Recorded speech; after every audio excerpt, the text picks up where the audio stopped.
Yes. I'm already started. Before You started? Yes, I started already. What did you need? I want to show you this, but I can't. Oh, it's a video? Yes. What it say? Look it up. Let's see. Go ahead and play it. Sorry, Facebook. So basically, beat it, alright? So, a walking class, if you laugh 2 times, you die. You're done. This one, no bueno. This one, I'm confident. Huh. Guys. What does every American look like a fucking state character? Fortnite back bling. Are you serious, Oh, my yeah. brother? Why are you even watching this? It's supposed to be making me laugh. Just look at the last one. USA, I got a feeling that it's gonna be a wonderful Smog the little girl. Man, they got Morgan Steve Harger. Bye, boy. I thought this was something educational you wanted to share with me. Isaiah, it's a video where you ain't supposed to laugh. It wasn't funny.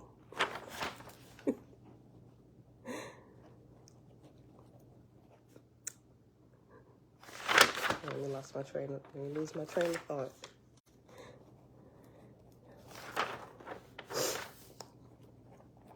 Next time I know in the morning, unless he's looking distraught or something in the face, I'm be like, this gonna have to wait, boy. This is gonna have to wait. Okay, beautiful people. Happy Monday. It is December the 19th, 2022. Day 292 of year 4, reading through the books of the law and the prophets, another 4-year consecutive day count, day 1311. Today we picking up in the book of Apollo, but we're going to read it directly from the John Lamp plates. But in Big Blue, it starts on page 88. I'm almost certain of it. Page 88. And if you got the John Lamp plates, at the bottom of the page, it's page, go figure, 89. Yeah, but at the top it says page 1, clearly because it's page 1 of the book of Apollo, but at the bottom it's page 89. Okay, here in Big Blue, page 89 is still the book of Sue, so I am wrong. I'm wrong. That's not where Apollo starts. Hold up.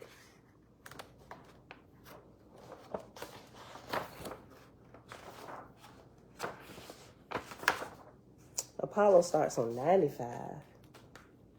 What did I do here? Oh, I must have. I didn't do that right. Yep, that's wrong. That's not 88. This is 95. Because I marked it wrong the other day. That's why. Because I pulled my notes from the previous day. But if I do it wrong the previous day, I keep moving wrong. Okay. All right, so a book of Apollo starts on page 95. In Big Blue, and it's page 89 in the John Lamp plates. And after we read from there, we're going to jump on over to the Field Guide to the Spirit World and pick back up on page 196. Father, we thank you that you have chosen to reconcile all things by love, light, and peace, and good works done unto each other. He's like the best accountant, and he got the best bookkeepers on staff. I figured I'd make it a little mathematical today because I got to meet with the CPA early. So I'm like, you know what, Father, we thank you that you are the best reconciler of all things. All right, y'all. VR to say hey and Prince to you. Shalom, shalom. Kendra, hey girl, hey Ema, set apart, living TV, Grand Rising, Elijah, peace and blessings. Shayla Cousin, hey girl, hey. Jaway, Grand Rising, Vinette, blessings, family. Dawn, blessings, love and light. Shebrew, all praises to the Creator. And everybody else here already hanging out in the background on Facebook and YouTube. top of the morning to you. All right, y'all, so let's get started. Okay, so here in the John Land plates, the book of Apollo, it's a pretty clear read. So I'm going to read through. I did not get a chance yesterday because I just didn't. My day went on a little longer than what I expected, working on this first portion of my 15-page term paper. I was like, I can't let the weeks get away from me. So I was working on that pretty much all day yesterday, trying to bring my words together, trying to even get the paper started. So I didn't get a chance to come back here and skim through it. So for those who want to kind of look back and forth while I'm reading it from the John Land plates, and I kind of move my fingers along just to make sure I'm keeping my spot just in case there is a change. So if there's a change, make a note and I'll look up periodically just to see. All right, yeah, so let's get started. Fritz, shalom. Darius CM, shalom, shalom. Okay. Book of Apollo, son of Jehovah, being the heavenly administration of Apollo, an Ethereal god, son of Jehovah. That says the same thing. Okay.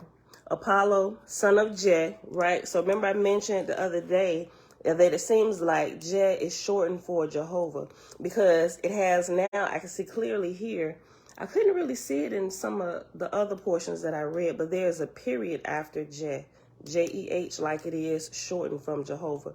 Here in the lowest edition, we don't ever see Je. I don't even remember seeing Je in a footnote. I could be wrong. It could be there, but they just spelled it out all the way, made it uniform all the way through. Big blue. All right. Apollo, son of Je, resident of Pitimus, and I'm probably saying it wrong. It could be Timus. The P could be silent. Resident, let me just say Timus. Jamil, shalom. Resident of Timus in Etheria and god of Sufad and Donga and Ta in the south province of Baru, Orion chief, controller of vortices, said, I, Apollo, once a mortal, proclaim, first, wisdom, peace, and patience unto all men, and comprehensive judgment whereof I speak. Second, to perceive the reason of things as to what seemeth to have been and of what cometh. The reason of things, the reason of things as to what seemeth to have been and what cometh after. And that's the end of verse 2. For the Great Spirit is all harmony and perfection, abounding in time and in worlds to accomplish all possible imaginings. Wherefore be ye magnificent. Maybe that's magnificent. Be ye magnificent in conception. Yeah, that's what it says here. Be ye, no, I'm sorry, not magnificent, magnified. Well, that makes better sense. That was it was kind of cut off in the John Land place. We're in the book of Apollo, y'all, chapter 1, verse 3. In a John Land place. So it doesn't have the number, so I just got to kind of follow along. Okay. For the Great Spirit is all harmony and perfection, abounding in time and in worlds to accomplish all possible imaginings. Wherefore, be ye magnified in conception, not judging by the little understanding of mortals, so that he, let me use this, because I'm losing my spot.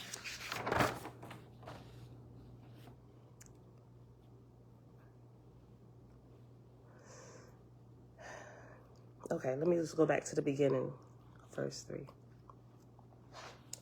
For the Great Spirit is all harmony and perfection, abounding in time and in worlds to accomplish all possible imaginings. Wherefore, be ye magnified in conception, not judging by the little understanding of mortals, so that he that asserteth harmony, being more to the order of Je, than that ill form. Let's cut off again. Ill-formed, okay.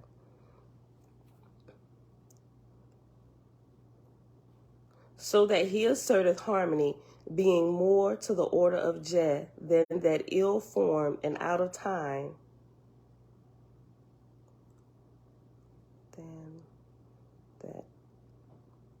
Yeah, they moved out, which is that which is ill-formed.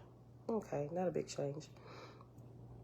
Then that ill-formed and out of time hath little reason to prove his assertion before a wise man, as one may assert that ripe fruit is nearer perfection than green, which assertion is self-evident without proof. So in the understanding of gods and the management of worlds are things past and present, not things past and present in fact, but more like the mature and immature. Verse 5. Since then, man perceiveth that words at best are but a slow and coarse representation of the soul's conception of things. How much farther distance lieth a God's wisdom beyond the reach of mortal understanding? Could man in a moment of time recollect all he ever learned, he would be wise indeed.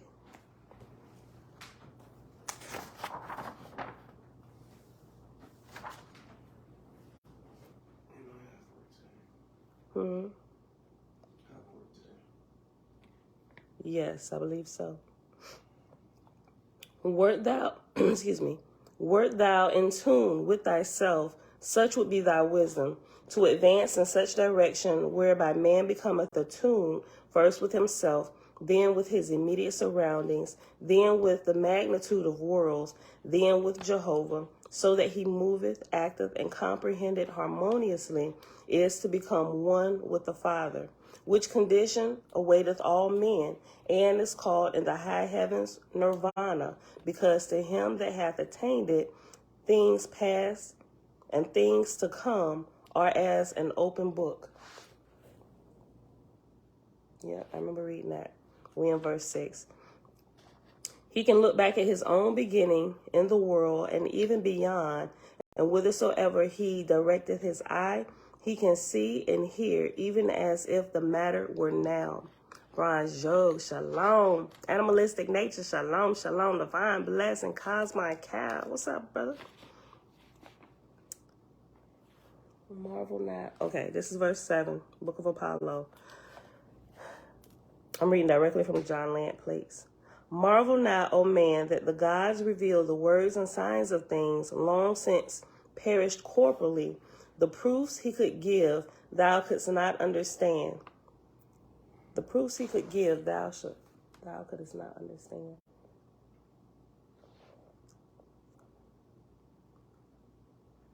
Okay.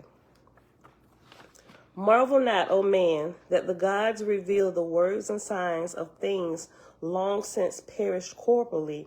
The proofs he could give, thou could not understand. For the basis of spiritual entity lieth not within the measure of the corporal senses. Nevertheless, remember Je is short for Jehovah. That's what it seems to be, Jeh, period. Je hath given thee comparisons, as a portrait of a man showeth his looks, even after his corporal body hath perished, and yet the picture is but a representative. To the spirit, a corporal body is but a representative, being a manifested production of a spirit. To the spirit, a corporal body is but a representative, being a manifested production of a spirit. Okay. As out of corporal things, a new thing is produced and born in the world. So out of Je is born the spirit. Let me go back. I gotta make sure I'm not reading it too fast. As out of corporal things, a new thing is produced and born into the world. So out of Je is born the spirit of man. Neither leadeth the corporal spirit, nor the spirit the corporal, but Je doeth all. Think not then that when the corporal body is dead and moldereth back to original elements, that in like manner the spirit of man will resolve itself back into Jehovah. For spirit is not bound by similar rules. No, not watching that. No, you're going to have to wait. Look at the last one. No, listen, you've already proved to me you got shenanigans on that computer to show me. Just look at the last one. Yeah, no. Take it away. Take it away. Take it away. No, take it away. No, take it away. No, take it away. And you still playing it. Please, just No, Isaiah. The last one is amazing. It ain't going nowhere. Well, save it. I'll watch it shortly. I can't even save it. Well, you know what? Then leave it up there on your screen until I get done. Isaiah, you gonna talk to me till it plays, huh? Bye. Just look at the last one. Look, Mom. What's wrong with you? Is that the last one? God gotta turn around, look my son at the gas station.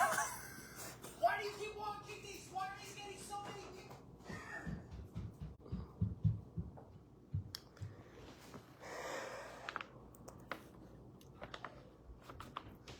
Let me find my spot. As out of court. Okay, that's verse 8. Okay, verse 8. As out of corporal things, a new thing is produced and born into the world. So out of Je is born the spirit of man. Neither leadeth the corporal the spirit, nor the spirit the corporal, but Je doeth all. Think not then that when the corporal body is dead and motoreth back to original elements, that in like manner the spirit of man will resolve back itself into Jehovah. For spirit is not bound by similar rules. As the corporal body groweth by aggregating to itself, so not so groweth the spirit of man, but by the opposite, which is giving away. That's good. Is that in there? Yeah, that's in there. Well, let me highlight it in both places.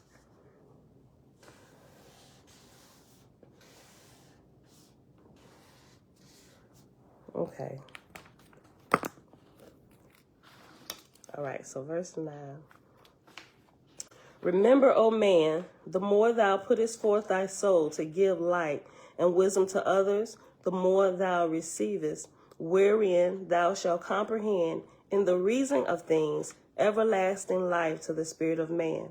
So also to him that desireth to comprehend Jehovah, let him describe the all highest constantly.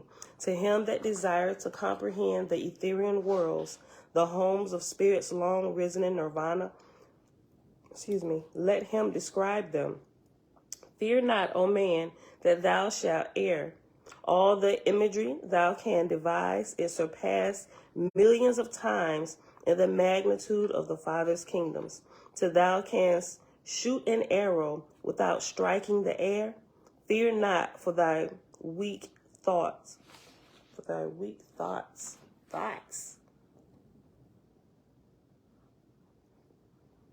Clearly, they didn't have that slang word back in the day. Say thoughts. I know it's probably shortened for thoughts. Hold on. Yeah, weak. Apparently, the lowest thought was thoughts too, but I don't know. No, seriously, I think it's thought, but it's a THOTS apostrophe thought. Like, I don't think we got the same meaning for thought that y'all did in the 1800s. Thought means something else today in 2022. But I'm almost certain it's thoughts based on how the sentence is being read.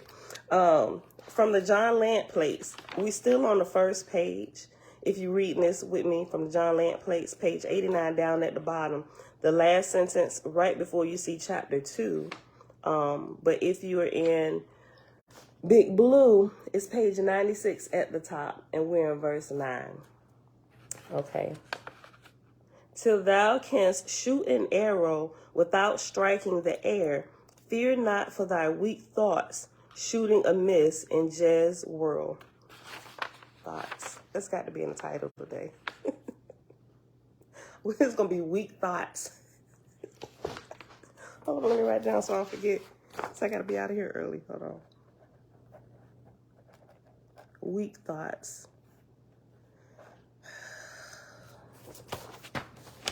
Okay, chapter 2. I haven't really seen anything, just like little small, like, and the or something that's been removed, but nothing that, you know, unless he really did mean thoughts, right? Because, and I'm playing now, but thinking back about what it says, a careful examination of the original manuscript by a patient and careful reader has proved the original to be uniform and without contradictory assertions from beginning to end. So I don't know. No, I'm joking. Seriously, I can tell there are some little typos that common sense, and if you understand the English language and you look at the flow of the sentence, we be able to tell this is probably what he really meant, especially because thought, as we know thought today, was not even, although they were there, they didn't use the term for that, for them. They simply called them whores, whoremongers, depending on in the type of sentence you're using it and what's going on. It could be homewrecker, something along those lines, right? But they didn't use the shortened versions like we do today, hoe, called them a female dog. But they definitely didn't have thoughts back in the day. So this definitely thoughts. Till thou canst shoot an arrow without striking the air, fear not for thy weak thoughts shooting amiss in Jay's world. Chapter 2. I, Apollo, earthborn of the continent Pan. That's something I didn't pay attention to the first time. I didn't realize Apollo came from Pan. Okay. I, Apollo, earthborn of the continent of Pan, submerged by Off, Orion chief, by Jez's command, proclaim of Jez's name, peace and wisdom unto all nations and tribes of men. First, against all vanity and self-conceit in the souls of men, wherein wherein every, okay, I thought it was every, but that's definitely a DR. That's definitely EVDRY. Maybe he was typing too fast, and I don't know. Maybe the line of light didn't catch it. Okay, every. Okay. First, against all vanity and self-conceit in the souls of men, wherein every cycle asserteth itself wise and great and learned, and ancient fools. And the ancients fools. For the evidence of wisdom lieth not in learning one thing only. Okay, it's an A here, but it's probably a typo. For the evidence of wisdom lieth not in learning one thing only, but is the adaptation of man to Jehovah and his works, in which measure the modern and the ancient stand not upon their judgment in the matter, but by Jehovah's. For if the ancient was not perfect in his place, neither art thou, O man of this day. But before the gods are all the ages adapted as Jehovah created them. Judge not him, for thy judgment is limited. That which was profitable to the soul of man, the Father revealed to the ancients. That which is profitable to the soul of man today, revealeth he this day. For which reason I, his son, am come to fulfill my labor, even as all men in time must complete that which hath been assigned to them.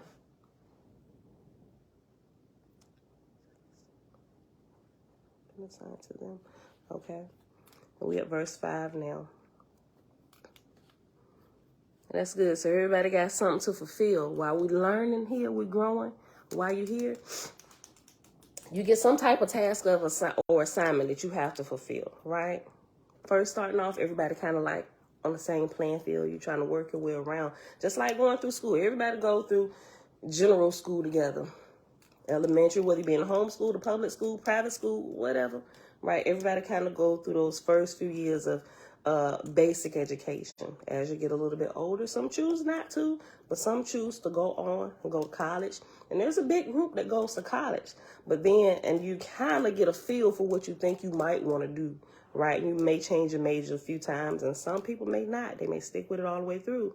And then there's some that specialize even further, and they go to get their masters, then their doctorates, and then they continue to do like very specialized training, right? But though the group gets fewer and further in between people, right? Because some people, they just choose not to specialize. They're okay. And that's okay if you don't specialize, because you could be needed at the lower levels. Like, you could come back and teach down at the lower levels, right? And take your place somewhere along here to help the masses of humans that are flowing through here to raise up and go on, or whatever place it may be, in business, construction, in the education house, in the food industry, wherever, right? Sports arena.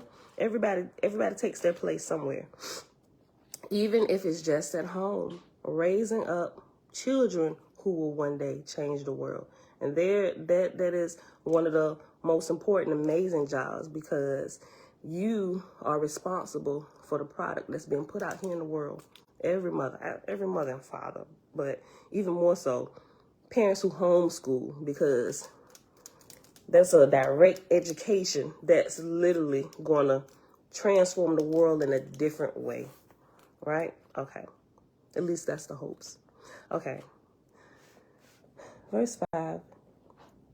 To rebuke vanity and self-conceit in them that perceive not wisdom in things long past, but applaud themselves without just measures before Jah, wherein the gods perceive their vanity and pity them, hoping rather to exalt their minds, that they may learn to perceive the Father's hand manifested in all things. Tony, shalom. Turn thine eyes inward, O man, and look at the spirit of things. Make thyself as a God, looking down on a new earth, where man hath been quickened into life and attained to strength and learning. Behold, his palaces and temples, his work in stone and iron, gold and silver, his knowledge of the sun, moon, and stars. Behold, his palaces and into life. Behold, his palaces and temples, his work in stone and iron, gold and silver, his knowledge of the sun and moon and stars, with written books to read, with clothes for the body and shoes for the feet, with great generals and armies of soldiers, and with the land cultivated. Are these civilized, and war abounding? By what right hast thou made thyself a judge, O man? Who hath measured the inhabitants of earth, and found them pure and wise? Do more people now live on the land in peace and happiness than in many of the cycles past? Because thou art different in many excellencies, thou shalt also remember that many great inventions are forgotten. The world hath been peopled over many times, and many times laid desolate. Who hath been the chief enemy to man, and who is his chief enemy today? Is it not thyself? Think not, O man, that because a few people perceive, there have been... Think not, O man, that because a few people perceive the higher light, the world is wise and good before the gods. For in all the ages there have been a few. Yes, today there are a few, more in number than in the ancient days. And this is the sum of the enlightenment of the world. Hear ye, man, I proclaim harmony, symmetry, and music.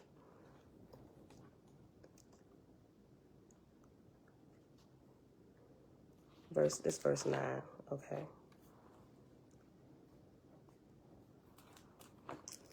Oh, hold on. I just remembered something I want to tell y'all from yesterday's reading that I remembered. Hold on.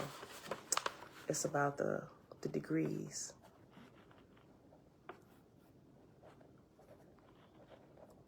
And I thought about something in correlation to the bondage of Israel. And the faith is the true chosen, rather, who was always kept in bondage, and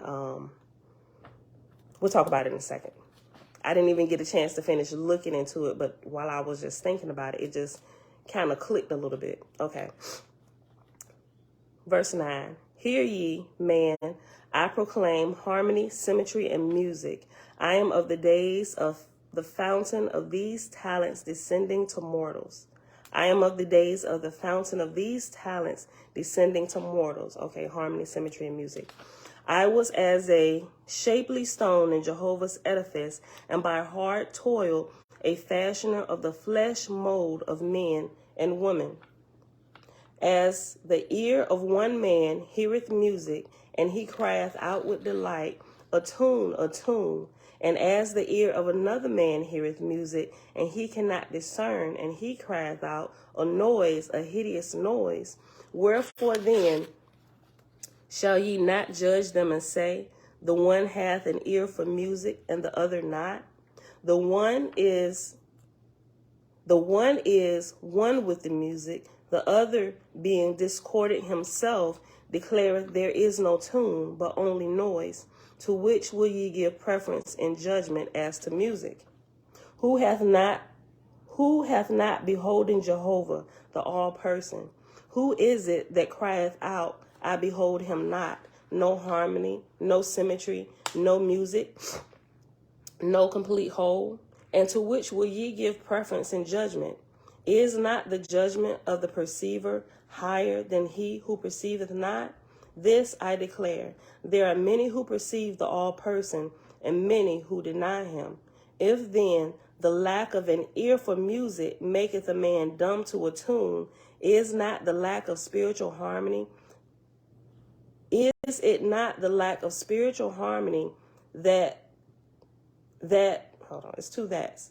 Is it not the lack of spiritual harmony that causeth man to perceive not the everlasting presence of Jehovah, the all-person? Hear me, angels and man. Can a man learn to sing who heareth not the harmony of a tune? How much less then can a man or the spirit of the dead harmonize with the eternal whole if they perceive him not? Let's see it. All that looks about the same. And I got that highlighted. And we at chapter 3. Uncle JB, shalom. Auntie Belinda Brown, shalom, shalom. Ali, shalom. All right, y'all. No changes, big changes I've noticed so far. If y'all catch something that I missed because I didn't get a chance to go through here, just shout it out. When I look up, we'll look at it. Okay, what we got? 33 minutes. Isaiah came and took up some of this time with his shenaniganizing video. Okay, let me see. We'll read this chapter 3 because it's pretty short. Okay, chapter 3. I, Apollo, proclaim an age when man on earth considered not harmony, nor symmetry, nor music as gods. And Jez's voice came to me in the Ethereal firmament and place of Remus, saying, we're on page 91 of the John Lamp plates. Now, the Book of Apollo, Son of Jehovah, on page 98 at the top of Big Blue. Verse 2. Apollo, I'm sorry.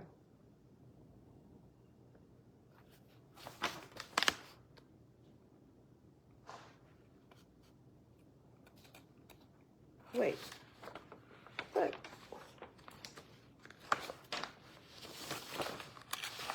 Oh, my page. I missed my page. Okay.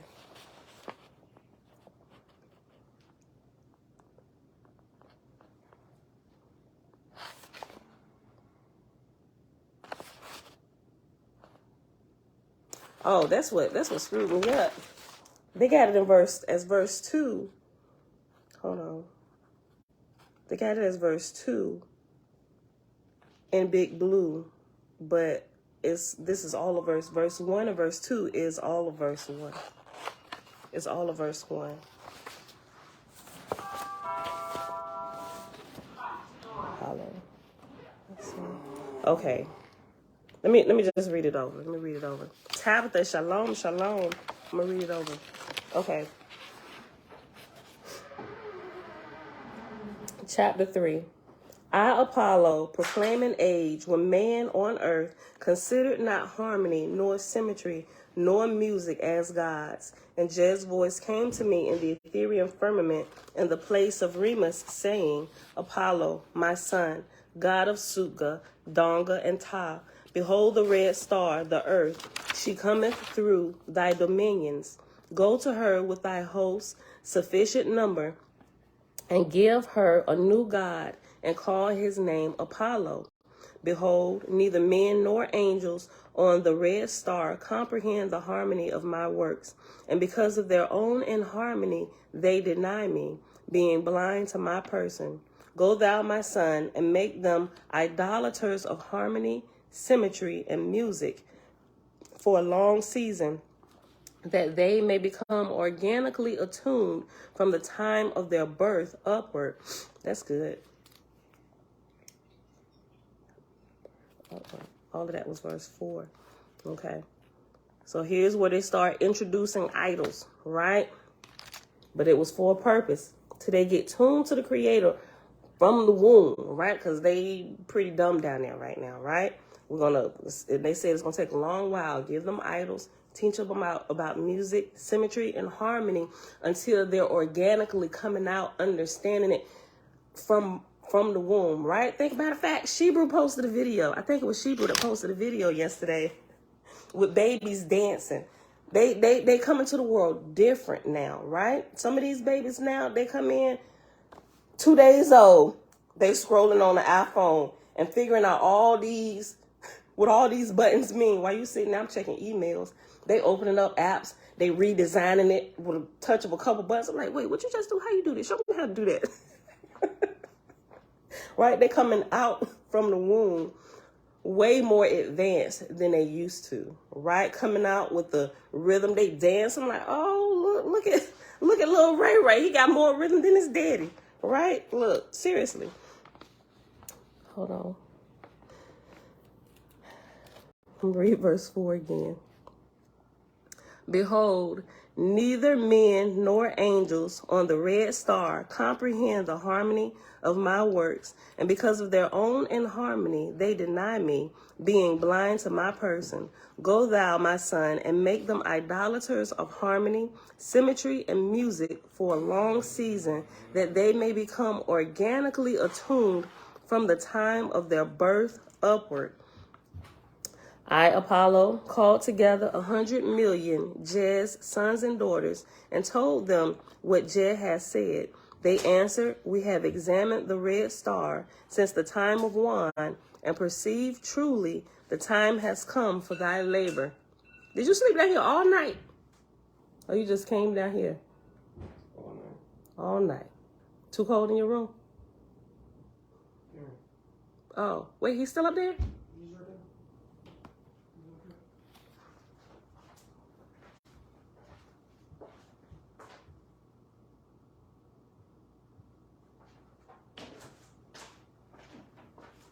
I ain't see neither one now. Okay.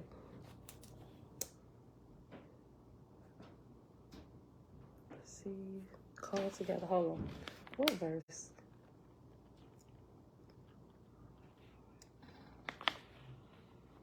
Oh, okay. 5. What?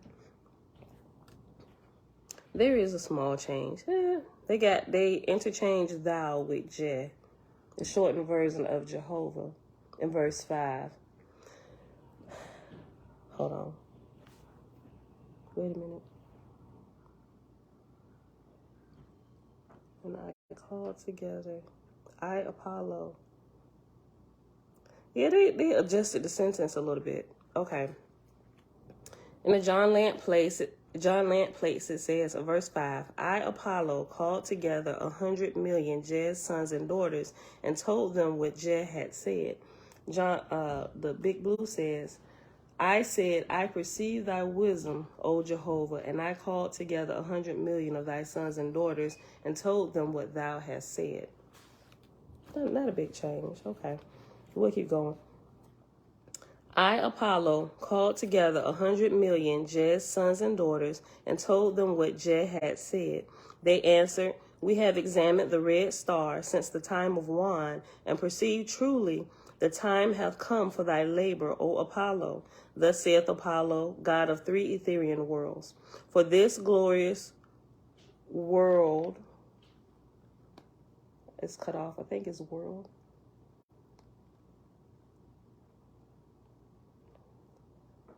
Has come for thy labor. deliver. What is this? Hold on. Work. Okay, not world. Work. Okay, for your glorious work. Okay. For this glorious work, I have assigned 7 Teres and Donga. I have assigned 7 Teres, Teres, and Donga. Thither gather your hosts, where is prepared a place of rest and comfort. The earth and her heavens shall be left in darkness for 30 of her days, having neither God nor lords. So my legions departed for the earth in Etherean ship of fire, and they delivered according to my decrees. And earth was without a God or lords for 30 days. And the voice of Jah came to me, saying, O my son, thou that springest from the land long since submerged, who has spanned many of my worlds, behold, the legions of Su and his mighty resurrections are still preserved to mortals and angels earthbound, of the gods and goddesses who danced and sang before men, and of the uneven match betwixt spirits and gods. Profiting in this, the people of the Red Star have become rich in rites and ceremonies, and preferring the swift-footed to the slow, the nimble to the clumsy, the Lewis have well laid out the road to thy success. So I perceived beforehand how I should proceed when I landed in the lower heaven of her earth. When the time came, I departed. O Jehovah, O Jehovah, how shall I comprehend thy designs? Thou drivest me back to the time thy angels came and stood man upright, saying, Be thou a man, and be thou a woman, but they would not.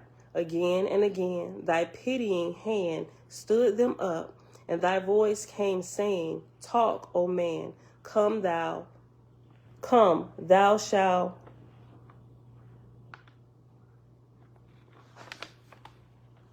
Is it help? Because it looked like the L and the P is on top of one another. Put upon me, talk, which help. Okay, I found it.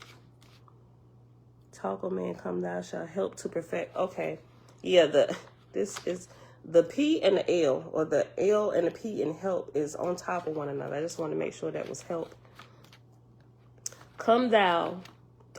Talk, O man, come, thou shalt help to perfect thyself. But man was slow in perceiving wisdom, that which came to his flesh he loved. I remember the earth, O Father, men and women with long hair hanging down, and hands with claw nails, fierce and warlike, and hair in tufts and short curled, whose eyes were drawn down like a lion's, and mouth wide and falling open like a dog that is tired. He sounds demon possessed, don't he? Therefore thou hast called me, and I perceive thy double purpose. For man left alone would select and mate and evolve to terrible war. And thou storest here an idol to unfit him for cruel deeds.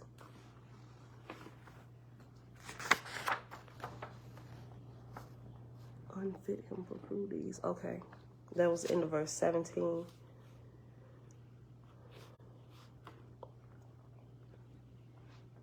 Okay, this chapter almost done. It's like 2 more verses. Thy hand took me up, thy hand sent me down. I had learned not to fear. The tree of faith had grown in me. I knew the secret of all power.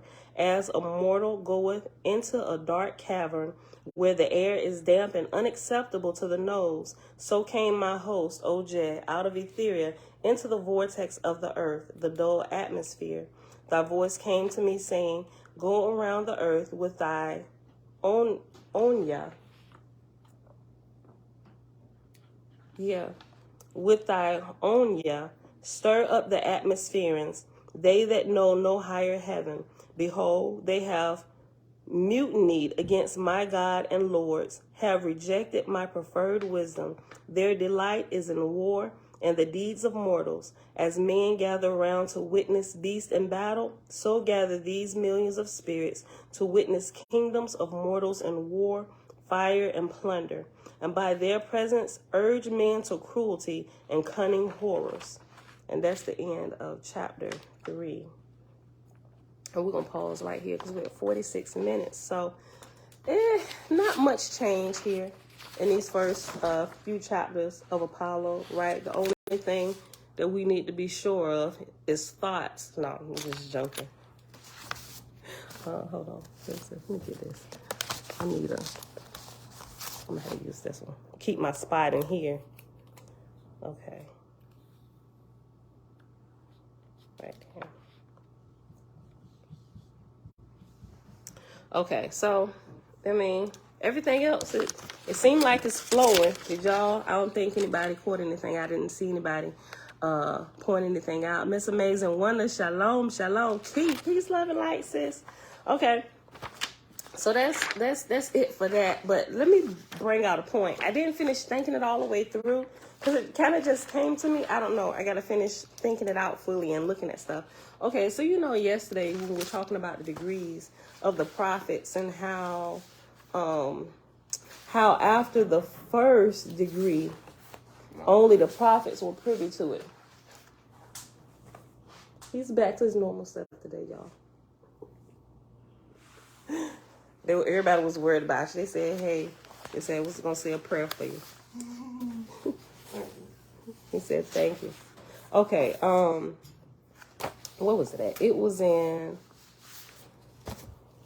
can you read this? Is it in this one?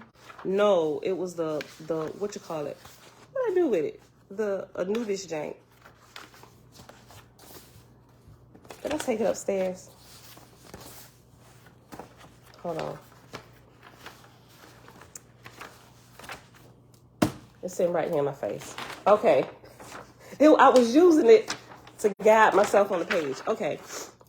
Here where it has the second degrees, the Anubis, the rites and ceremonies, the haunted chamber. Okay, it says something down here that it just kept coming back to me, right? And I thought I highlighted it. Yeah, down here at the bottom where it says, and it has it in big blue. It just kept sticking out for some reason yesterday. It started sticking out. I put the video back on just to make sure. I didn't say I was going to post something for y'all because I couldn't remember if I had or had not. But anyway, I let it play in my ear. And when I got to this part, it just stuck out. I'm like, wait, I need to look into that. Okay, so down at the bottom, after the 5th degree, right? Okay. I just read the whole last portion of it, right? Listen. And this is in the John Lamp plates on one page. If you scroll through, it's page 28. Well, actually, I forget. I didn't put the page this was. If you're counting by the PDF numbers in the PDF, but at the bottom of the John Lamp plates, the written number is page 283. Right? It's at the very bottom of that page. Such was the time of wisdom of God that only faithists received the degrees, save the first degree, and therefore the greatest knowledge of the earth was kept in secret with the faithists. Right? That portion right there, the greatest knowledge of the earth was kept in secret with the faithists. And then it goes on to say, and the king's people, even the richest and most powerful, were beholden to the sons and daughters of the faithists to build a palace or temple, aqueduct or canal, ship, or any other great affair of the 5th degree were employed to superintend the work. Faithists were employed to superintend the work. And I started thinking about the Hebrew slaves, right? And how, as the story goes, Egypt held them in bondage. right? And use them to build all of their stuff. That's the thought that was trying to develop in my head. I was like, okay, so could it be not that they was the God's chosen, as the story goes, of why they held them in bondage to build all of their stuff? Could it be that they were very well advanced, and because they were a non-violent people, we get all the shenanigans and stuff, but get where my thought was trying to develop, right? Like I said, I'm not done thinking it all the way through, but this is what seems like it's trying to formulate. Could it be that they held them in bondage because of their wisdom and knowledge, because they had them building everything for them, right? And they weren't going to fight back because they were non-resistant, right? We know that eventually Israel, we know from reading through Oahspe, that Israel, before they were called Israel, they were called faithists. Remember, wherever they were on the face of the earth, they were called something different. But Oahspe lets us know that no matter what they were called, when they served and worshiped the Creator only, they were faithists, right? So that's the thought, right? It says, in such wisdom. And when we read through here what the degrees are, I said, well, that would kind of make sense that they would employ them to build it and put those of them with the higher knowledge over the other ones with some of the other understanding of the different degrees, right? And it tells you, let me just read through the degrees again, right? And we find this, it's in the Book of Wars. The second degree, it's a teaching not just of physical things, but also spiritual things as well, right? So listen, the first degree everybody was kind of on, right? Which was, and the angels taught mortals by the voice, the mysteries of spirit communion, how to sit in circles and crescents, taught the 4 dark corners, the 4 bright sides, taught them how to ascertain what grade in heaven spirits came, how to keep off evil spirits, how to attract righteous spirits, how to develop in Suis and Sargus, the secrets of falling water, the applications of lotions to the skin that would make poundings and wrappings, right? Everybody's kind of like on that level. But as you go up higher and you walk with the Creator more, there's a little bit more wisdom that's given to you, and it's given in degrees, right? Where did you get this? The John Lamp plates. This is what we have been talking about. Is this like a CIA document? No, this ain't a CIA document. No, not that. It kind of looked like that CIA document, though. Okay, so the second degree taught the people of the Great Spirit and his secret names. The second degree taught the people of the Great Spirit and his secret names. Taught them his high holy heavens where all is rest and happiness forever. Whoever took the second degree had to live 1 year with the poorest of the poor, going about soliciting alms, reserving only the poorest of things for himself. And if he found a person naked, he must take off his clothes and give them to him, and give them to that person. Men and women alike served the same conditions. The third degree taught the dominions of God and the Lord's, and the place of their abiding, and the irrespective labors in heaven. And the members must learn the names of the gods or lords and the deviant laws, the words of salutation, anthems, prayers, praise, the positions of utterance, oratory, the orders of marching, to write sacred names, the secret of begetting pure offspring, and the key to the 2 preceding degrees. Some of this information was actually taken and combined in some of the books. All of Damon Brand's books uses some of the names of the Creator, the different pronunciations, how to pronounce them from the gut, making a guttural sound, all of those things. You ever see in movies how they use different names of the Creator or Hebrew words and stuff, or they may not tell you what they're using, but if you got on the subtitles, it'll say ancient Hebrew, different things like that. So they use a lot of these things and they put it in movies, and a lot of people do magic with some of the ancient words and ancient terms and the more ancient names of the Creator, right? So like I said, when I listen to myself rereading this, all of this started formulating, I was like, oh shoot, yeah, that's right. Because I got a few different names. A few different books with the, it has like the 72 names of God. It's a few of them. The 72 names of God, man,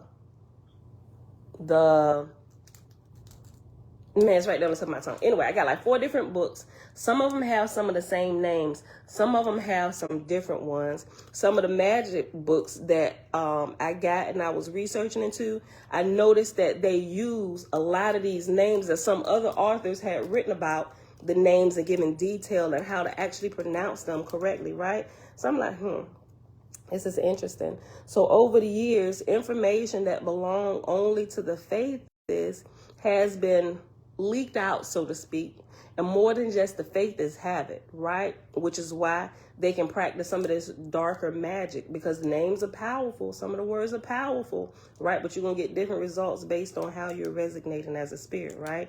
So all of this stuff was coming to me as I was listening to myself reread this again, right? The 3rd degree taught the dominions of gods and lords and the place of their abiding and the irrespective labors in heaven, and the members must learn the names of gods or lords and the deviant laws, the words of salutations, anthems, prayers, praise, the positions of utterance, oratory, the orders of marching, to write the sacred names, the secret of begetting pure offspring, and the key to the 2 preceding degrees.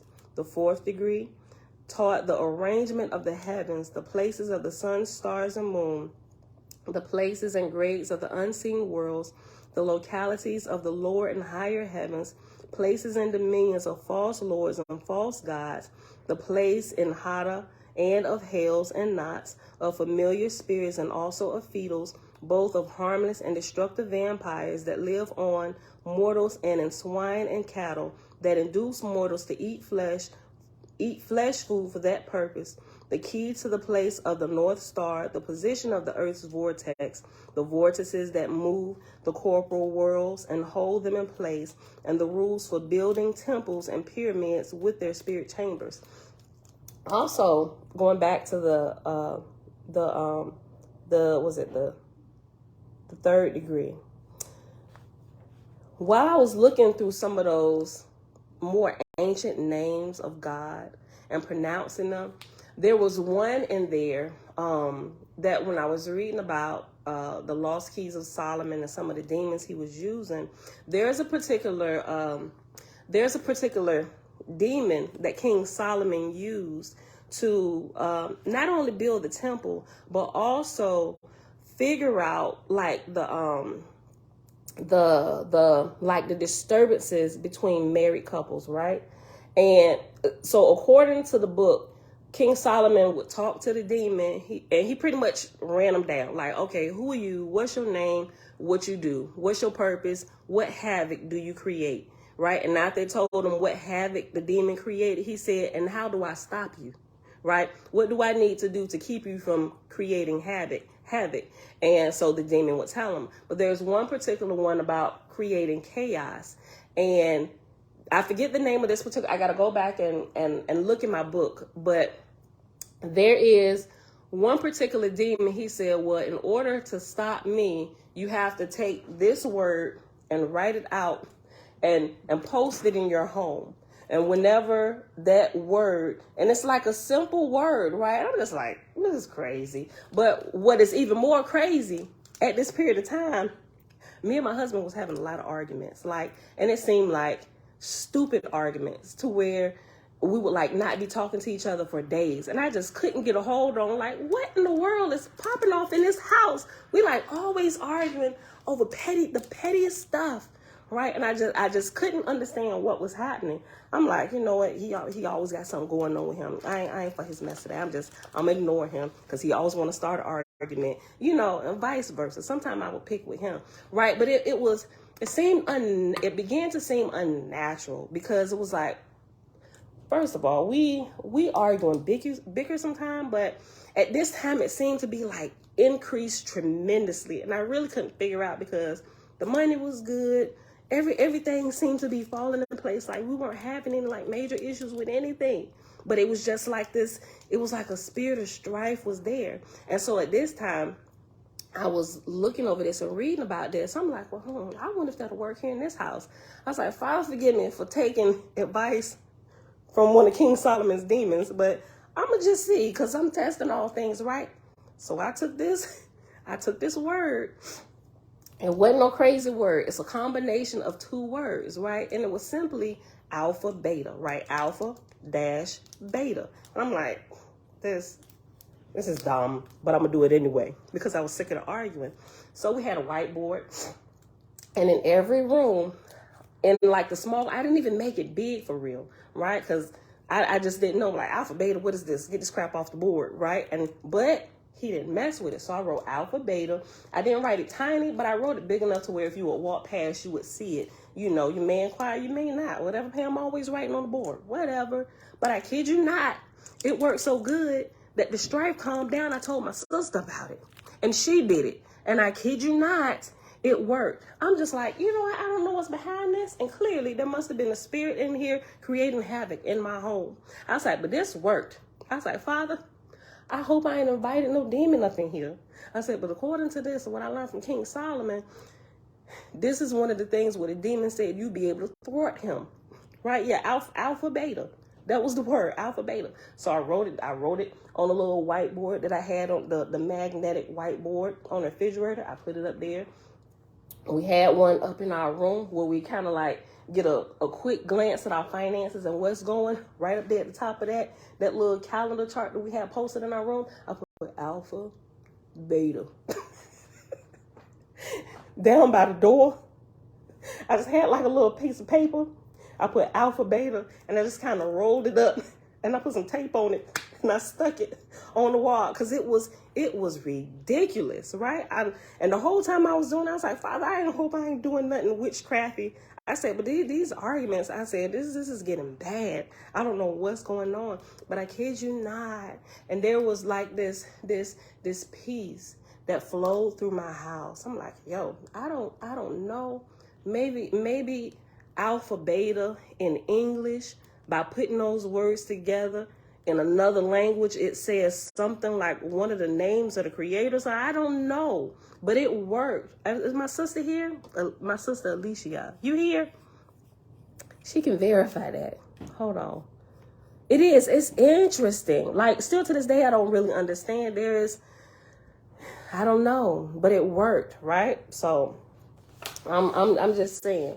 So some of these things, when I was re-listening to myself, read over this, all these little bits and pieces started coming back to me. And I'm like, well, I'm wondering now, you know, not just because they were strong and they was able, they had the bodies to build structures and they was able to last out there in the heat. Maybe it was because of the higher levels and degrees of wisdom that they had to be able to build certain things and structures where they had the wisdom to understand how to dig out canals and all of this other stuff, right? So that's the whole point of me coming back to here. Did you have to pray? Did you have to pray or do any other thing using that word? Look, I be foolish sometimes. While I was doing it, I'm like, Father, I'm going to test this.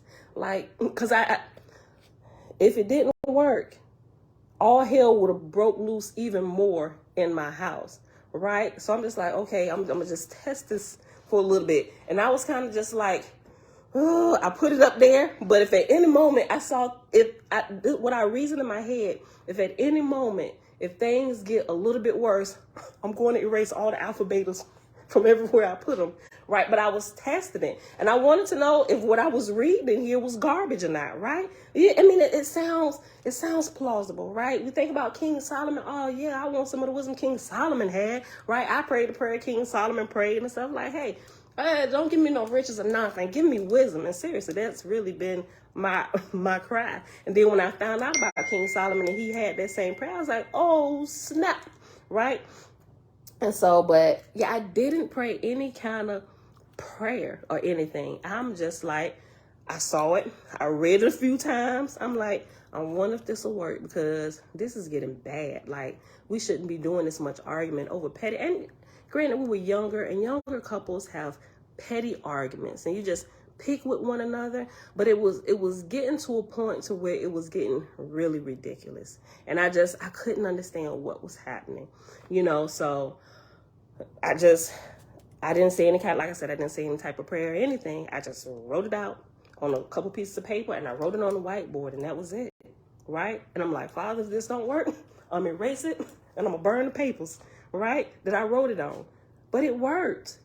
It worked. And I kid you not, even because that time the kids like, man, y'all always arguing, but then after I had did that, it's just, I don't know if it was that or if it was my faith in that believed it would help us, right? I don't know, because I'm sure our Lewis was trying to inspire us to keep us together and keep down the friction amongst us. I don't know if, like I said, if it was actually that or my faith in something that would really help us is what set the peace off in the house. I don't know, but I know when my sister did it, and my sister at the time wasn't married. She just had a bunch of ruckus going on in her house with her girls and her oldest child and stuff. And sometime when my brother would come over and his whole attitude and all this stuff, she said, this is becoming a bit much. And she did it. And there would seem to be like I'll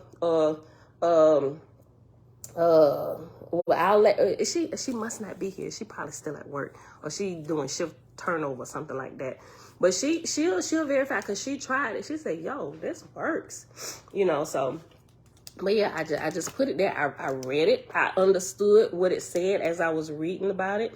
And when I was reading about King Solomon and the demons that he controlled to help build a temple and stuff, and all the other things, the wisdom that he got from them, that he applied to his life and to different things he was doing, I was like, okay, so I understood it. I just understood what was being said, and I decided to apply it just like I understood it. So, but yeah, so this is quite interesting, and some of the names of the Creator or of God in Hebrew, however you saying, there's some other things that I tried and I practiced. There is a certain type of power, a magical power per se. Maybe not say magical, divine. There is definitely something to this, right? So the whole point of me saying all that is because I'm thinking that the faith is, when they're put in bondages, it's not just because I completely despise and hate you and we're going to get rid of you. They have wisdom that other people want to capitalize on. They have skills that other people want to capitalize on. The more that I read through different things, now some they really did outright just kill. But those who are walking, like I said, at like a higher level, even if they are captured, think about Jeremiah, when they dropped Jeremiah in a cistern and everything, and the king found out about it. Somebody go save Jeremiah, just the different ones that they knew that the spirit of the Creator was upon them, and the wisdom that they had. There's like, we need to preserve these people, right? Because they were able to tap into something that nobody of any high degree, according to the earth realm, king or queen, whatever position you hold, they had something more precious than the mightiest ruler on the earth, right? So that's why they captured them. That's what I'm like really getting as I'm learning about this stuff, just looking into things. It's interesting. Tabitha said, our lives will always be bombarded with juhas. We just have to navigate to our best understanding. Yeah. And at that time that I was learning about that, and I decided to implement something that I had learned to see if it actually worked. Since we moved here, I have not put it up. I haven't had a need to, because sometimes you know how sometimes things can be chaotic and you need like help for a little bit until you can, using the word Tabitha said, navigate things appropriately to straighten the roads out. We've had enough time from that point to navigate and adjust some things in our marriage to where that idol or crutch, we don't need anymore. We figured out how to work through some things without always having to bring in a mediator. It was kind of like a mediator at a point so we can have some multiple moments of clarity strung together so we can think with clear heads, right? Because especially in marriage, it can get real bad real fast, right? And sometimes you just need like a quick shutdown of all the chaos so peace can reign. And when peace reigns, we come back to ourselves, our common sense, and we can think straight and we can work through some things. And some people, they never have that moment of peace. I think that's what that was for us at that moment, because there was multiple times I was out the door, he was out the door. Like, we wouldn't have had as many children as we had. But I think our Lewis are determined to keep us together for whatever it is that the Creator has for us to do together and what comes out of our household. So that's why I think also some supernatural things happen for us, like immediate sometime, because to keep the family unit together. Hey, babe. All right. Okay, I'm meeting with the CPA this morning. Yeah. You taking us to Alicia's house? Because y'all not going with me.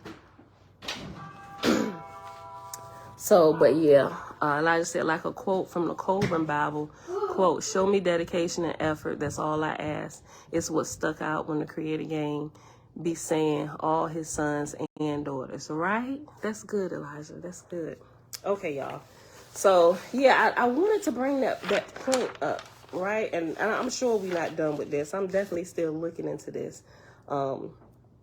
And such was the wisdom. And I didn't even finish reading it, but we read the degrees yesterday. But it goes down, and the higher in the degrees you get, the more coveted the wisdom becomes. And it becomes secret, but anybody else who hasn't come through the previous degrees or climbed up the stairs to get here, they wouldn't understand it anyway, right? Which a lot of times when they put some of this stuff in movies, it just shoots right over people's head because they are completely unaware. They don't catch it. It's not even on their radar. But those of us who are studying and coming up, we can say, oh, shoot, they done tapped into something. They got stuff that they're putting out there, and they know the mass is not going to catch wind of it. So they can speak truth and secrets in plain sight and in the earshot of many people, and they'll never catch it. They'll never catch it. Tabitha, we've been taught to, hold on. You said we've been taught to shun evil. Oh, we've been taught to shun evil instead of learning to process. Oh, that's good, Tabitha. We've been taught to shun evil instead of learning to process it. Then we'll be able to get to the root of it. Oh my gosh. Yes, absolutely. You like said that perfectly, Tabitha, right? And sometimes you need peace to be able to process those moments instead of just, it's of the devil, and everybody's still running around here looking crazy.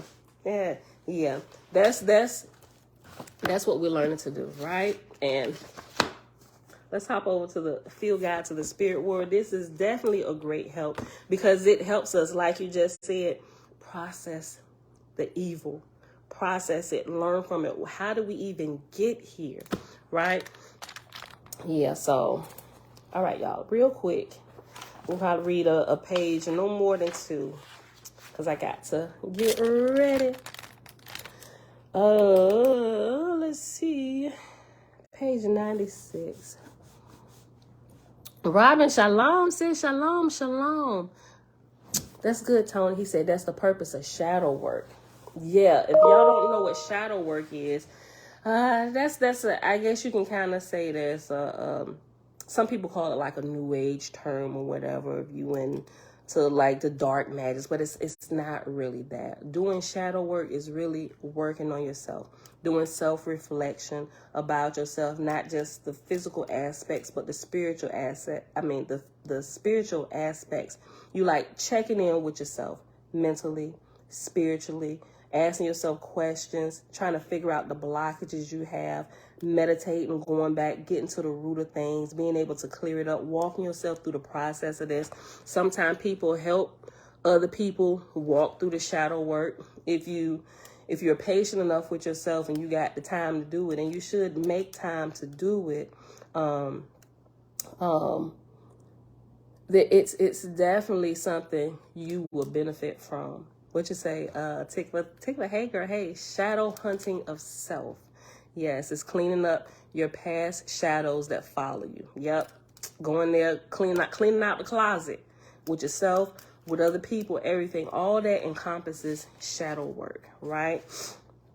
But yeah, this is where the Most High is within. I absolutely agree with that. He is the matter of fact, that might be our I might use that. He's the best. What you call people that help you with shadow work? People that help you do shadow work. I was gonna say he is shaman. Okay, thank you. We're gonna use that. The Creator is the best shaman. Okay, all right. Let's hop over the page. Yeah, be safe, Elijah. Have a great day. Page 196, and we're just gonna read to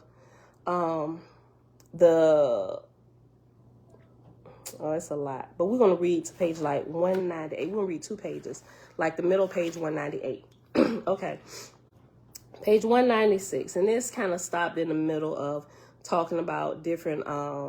It's giving different examples about different people and giving the physical symptoms that are happening to them that key you in to that there might be some overshadowing going on with them, right? Page 196, the last paragraph at the bottom. In a similar scenario, the obsessed boy Zach had suffered 7 operations for congenital intestinal problems. Likewise, did Dr. Fior's patient Howard, quote, pick up an earthbound entity, end quote, at age 4 during his tonsillectomy. Fior states that a great many of her patients were possessed when very young, quote, especially following hospitalizations for such surgeries such as tonsillectomies or severe illnesses. Picking up a spirit that at that tender age and growing up with it, quote, on board, end quote, made it nearly impossible for them to discern the boundaries of their own personalities from those of their possessors. And that's the end of the bigger quote. Fior, 1987, page 3. Fior insightfully compares this encroachment to the immune system. The, quote, aura is to the emotional, spiritual dimension of a person as the immune system is to the physical body. Just as a weakened immune system leaves the individual susceptible to diseases, so a diminished aura creates a vulnerability to spirit intrusion, end quote. Every case is different. There are many circumstances that can jar loose or interfere with the natural composure of mind. Grave illness, intolerable strain, total exhaustion, blackout, accident or injury, indeed trauma of any kind. In Egypt, for example, quote, the origin of possession in a traumatic event, end quote, was generally supposed, Crapazano and Garrison, 1977, page 185, or fever. The deranged killer Dean Corll's troubles may have begun at age 7 with rheumatic fear involving a heart murmur and followed by blackouts. Trouble also began early for Marie Coe, the Philadelphia woman who would later smother 8 of her babies to death. Sheesh. Quote, mad of fever, end quote, as the old expression goes. Stricken with scarlet fever at age 4, Marie had lapsed into a coma and almost died. She was only brought around by a blood transfusion. Soon after, her family noticed, quote, a marked change in her personality. Quiet as the grave and withdrawn, as if in her own world, mentally slow, she was never the same again, end quote. Marie's comment much later, quote, I guess it took a toll on my noodle, end quote. There may be a bit more to her story. After the scarlet fever, she had been given a cocktail of experimental drugs by her doctors causing, quote, irreparable brain damage, end quote. Glatt, 2002, pages 10 through 14 and 19. Shock and terror also play their part. Quote, the impingement by spirit entities, end quote.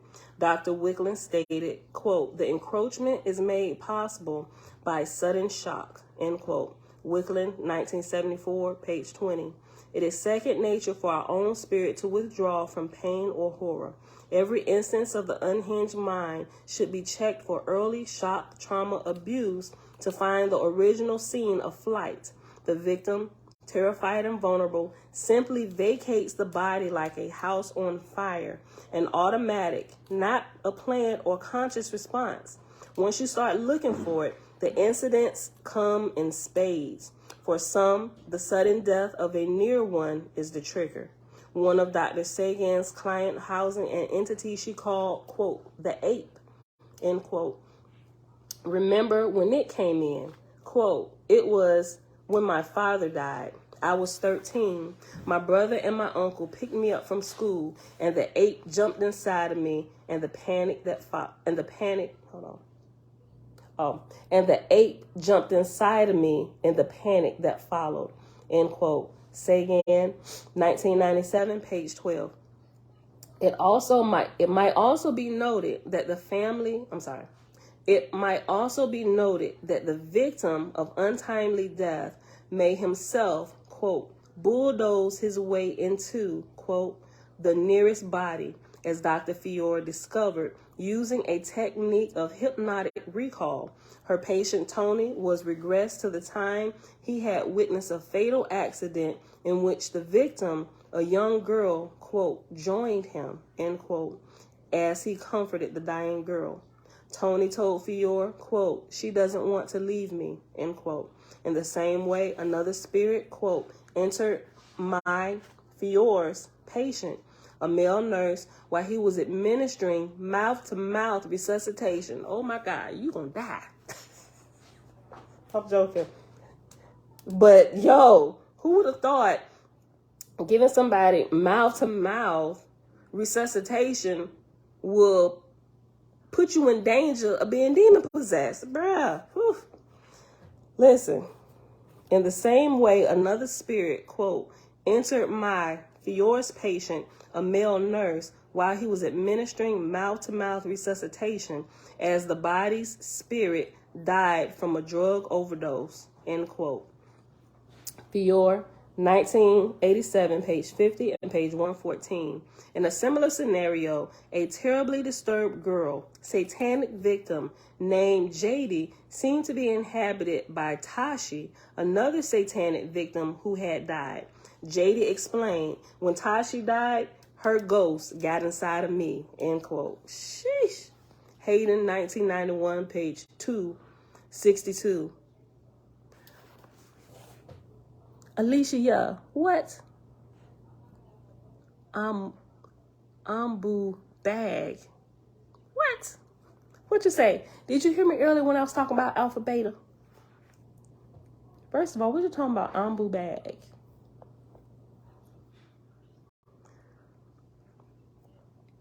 Tabitha, I'm wondering when a person is in a coma, could an alter into the person's body? Yeah, it talked about it. I think we talked about that already. Yeah. Yep, definitely. Okay, I was telling them real quick, since my sister here, I was telling them about, remember how we was reading about King Solomon and the demons he was commanding, and how this one particular demon that created strife within households and amongst people, how when he was around, King Solomon asked, okay, how can we thwart you? He said, well, I can be thwarted by see, I end up on some of the medical term, ambu bag. I thought about that, right? Because I know they got that now where you can use that instead of doing mouth to mouth. I didn't know what it was called, right? Okay, so yeah, use that. But who travel? I mean, besides medical professionals, who walks around with ambu bags? Now listen, okay, real quick. So remember the whole alpha beta thing? Remember I told you about it? And I was like, yo, we ain't argue in days. She was like, it really worked. Remember, we tested that out and we put that up and how it worked. I was telling them about that because we were talking about some of these degrees of understanding some wisdom. but I was telling them that you even tried it. Yes? Okay, so I was asking you earlier if you was there. I said, my sister can verify that we tested this and it works, right? And type it, since you weren't here, we always simply, matter of fact, you type it in, because since you weren't here, what do we do? What do we do with that name or with that phrase, alpha beta? Just type out what you did. When I told you about it, what did you do with that? Like the first thing that come to mind, just type it in there. When I told you what I did, what did you do? Right, wrote it on the board. Exactly. And did it work? Did it work? Did it bring down that strife in the house? I'll wait for the answer. It's probably like a little lag. She might be driving. If you driving, girl, don't be. Yes, okay. So, but that was because, like I said, I'm not sure if it was the actual letters of that or if it was our faith behind it. But listening to how King Solomon was talking to this demon and the information that the demon was conveying to King Solomon, it seemed like, okay, this is a pretty simple one. We should be able to try this to bring down the strife in our house, right? So, but yeah, since she came in, I wanted to ask her real quick. Okay, so where we at? Hour 26 minutes. Okay, so I'm gonna read this this next little paragraph and then we're gonna pause right here. We got to go. All right, we're on page 198, chapter 8, the overshadowing, the middle paragraph. If the host is healthy and strong, attempt at impingement may amount to no more than a momentary jolt. One of the FBI's premier profilers, Robert Ressler, who, by the way, coined the term serial killer, experienced this firsthand on the night of May 9th to 10th, 1994, when mad killer John Wayne Gacy was executed by lethal injection. Ressler knew Gacy well from prison interviews and correspondence. The two had actually been raised in the same neighborhood in Illinois. On that fateful night, Agent Ressler recounts, quote, I awoke with a start, hyperventilating. My chest was heaving. I was having a weird anxiety reaction. I wondered if I was having a heart attack, end quote. He then turned on the TV and caught the news, quote, at such and such a time, John Wayne Gacy was executed. And the time announced was to the minute, the moment that I had woken up in that weird fright. Whether or not John Wayne Gacy had passed through my room on his way to hell just to scare the serial killer hunter who had grown up only 4 blocks away from him, I don't know, but it was an uncanny experience, end quote. Ressler, 1997, page 92 through 93. And that's what we're going to pause at today, y'all. Page 198. Because we got to go. So I hope you all enjoyed the John Lant plates today. Like I said, it wasn't too many changes in the Book of Apollo. Just a couple different words. But that main word that stick out was thoughts, which we realized it was actually thoughts, right? But that's still going to be in the title, nevertheless, because it's funny. And I want to put it there.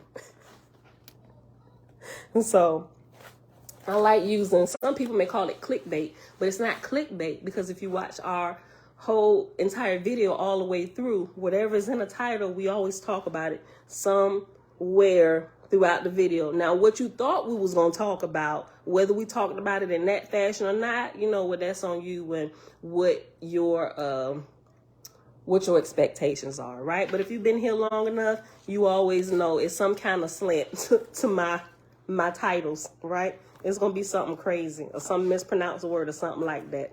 But it's nice and wholesome though, right? Your children could sit and watch and view it. and you won't feel no ways about it, right? Okay. All right, y'all, that's it. It is Monday, December the 19th, 2022, day 292 of year 4 of reading through the books of the law and the prophets, another 4-year consecutive day count, day 1,311. And today we read in the book of Apollo. We started on page, I'm sorry, I did not fix it here.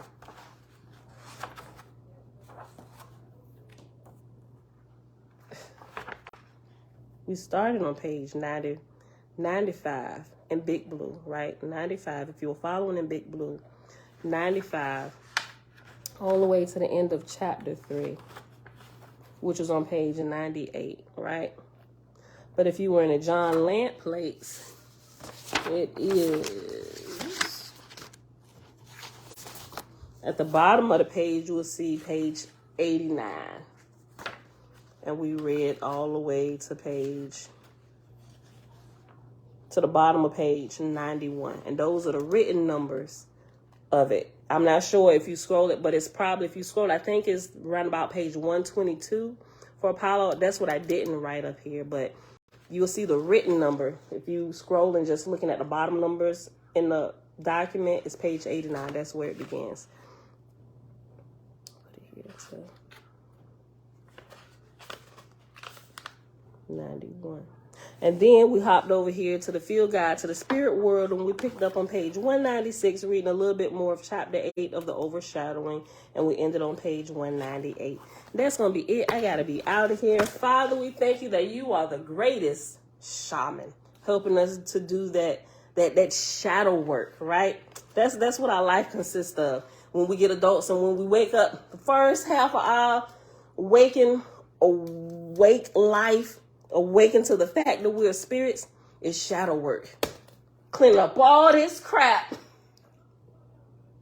that we done learned up to this point that we realized was a bunch of crap. Not everything, a good deal of the stuff. We just got to get away, like do all that shadow work so we can begin taking in more truth and light, and we can continue to grow, right? And then maybe one day you can be a shaman, right? You can be a shaman too. All right, beautiful people. Kizzy, what's going on? But we about to be out of here. Bella, let's go. We got to roll, y'all. All right, so thanks for hanging out. If y'all got any more thoughts about these degrees and stuff and the development of this thought, what we was talking about earlier about the Hebrews actually, or Hebrews, we'll call it faithists. They like to put them in bondage, kill them, whatever, because of their higher degrees of understanding and wisdom, right? Like I said, that's probably not the best words to put that, but along those lines, right? I'm still looking at this, studying this out, right? Come on, y'all. Come on, Bella. I'm saying y'all like Jace was still here. Bella! She's asleep. You sure? Go double check. You did that last time and sis threw a fit because she wasn't asleep. Where you see her sleep? Where she at? She on the couch sleep? No. Go check my room. She probably sitting on our bed. She sleeps She sleep where? in her room on my bed. Okay. All right, y'all. I love y'all. Have a wonderful day. I'll see y'all back here bright and early tomorrow morning, 6:15 a.m. Eastern Standard Time. Peace.